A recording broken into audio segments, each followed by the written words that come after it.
கர்த்தருக்குள் பிரியமானவர்களே, ஜூன் 19 இன்றைய பனித்துளிகளின் தலைப்பானது தழும்புகளால் குணமாகிறோம். வசனம் ஏசாயா 53வது அதிகாரம் 5வது வசனம். நமக்கு சமாதானத்தை உண்டு பண்ணும் ஆக்கினை அவர் மேல் வந்தது, அவர் தழும்புகளால் குணமாகிறோம். இரவு அந்த டாக்டர் தன் பணிகளை முடித்துவிட்டு வீடு திரும்பி கொண்டிருந்தார்.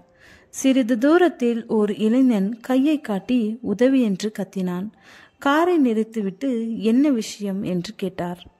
என் நண்பன் ஒருவன் கடலில் மூழ்கிவிட்டான், அவனை கரையில் இழுத்து வைத்துள்ளோம், தயவு செய்து ஒரு டாக்டரை உங்கள் காரில் சீக்கிரத்தில் கொண்டு வர மாட்டீர்களா என வேண்டினான். நானும் ஒரு டாக்டர் தான் உதவி செய்கிறேன் என்று கூறி சென்றார். அந்த இளைஞன் குப்புற கிடந்தான். அவனை சோதித்து பார்த்த அவர் நாடி துடிப்பு நின்றுவிட்டது, பிரயோஜனமில்லை என கூறி எழுந்து விட்டார். அவர் புறப்படும் நேரத்தில் நண்பர்கள் அழுந்து கொண்டே அவனை புரட்டி போட்டார்கள். அப்பொழுது சற்றென்று திரும்பிய ஒரு மோட்டார் சைக்கிளின் ஒளி அந்த வாலிபனின் மேல் பட்டது. உடனே டாக்டர் ஏதோ ஒரு உத்வேகத்தில் மறுபடியும் அந்த வாலிபனை அருகில் முழங்கால் படியிட்டு தன் உதடுகளை இளைஞனின் உதடுகளில் வைத்து காற்றை ஊதி மீண்டும் மீண்டும் முயற்சி செய்தார். அப்படியே மார்பையும் பலமுறை அழைத்து விட்டார். திடீரென இளைஞனின் நுரையீரலின் மூலையில் சிறிய காற்றசைவை உணர்ந்தார். இருதயமும் லேசாக துடிக்க ஆரம்பித்தது. உடனே தமது மருத்துவமனையில் அவசர சிகிச்சைக்கு ஆயத்தம் செய்ய சொன்னார். ஆம்புலன்ஸ் மூலம் அவனை அங்கு கொண்டு சென்றார். தேவ கிருபையால் அவன் உயிரை காப்பாற்றினார். உங்கள் பாவங்களினாலேயும் உங்கள் மாம்ச விருத்த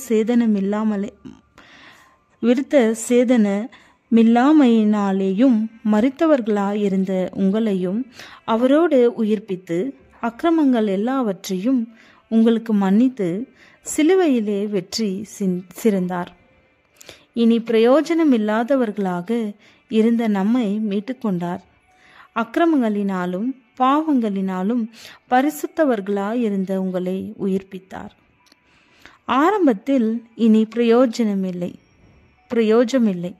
என்று சொன்ன டாக்டர் பிறகு ஜெபத்தோடு வியர்வை சிந்து போராடியதின் ரகசியம் என்ன?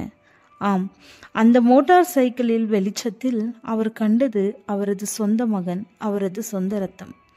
இயேசு கிறிஸ்துவும் சிலுவையில் மரித்ததற்கான காரணம் என்ன? நம்மீர் அவர் வைத்த அன்புதான் காரணம். அவர் நம்மை பாவமற்ற அவரை போலாக்க அவர் தன் சொந்த இரத்தத்தை சிந்தினார். நாம் அவருக்காக வாழ்வோம், அவரை மகிமைப்படுத்துவோம், அநேகரை அவரிடம் வழி நடத்துவோம். ஆமென். ஜெபம். குற்றமில்லாத மாசற்ற ஆட்டுக்குட்டியாகிய கிறிஸ்துவின் விலையேறப்பட்ட இரத்தத்தினாலே மீட்டு கொண்டீரே. ஆமென்.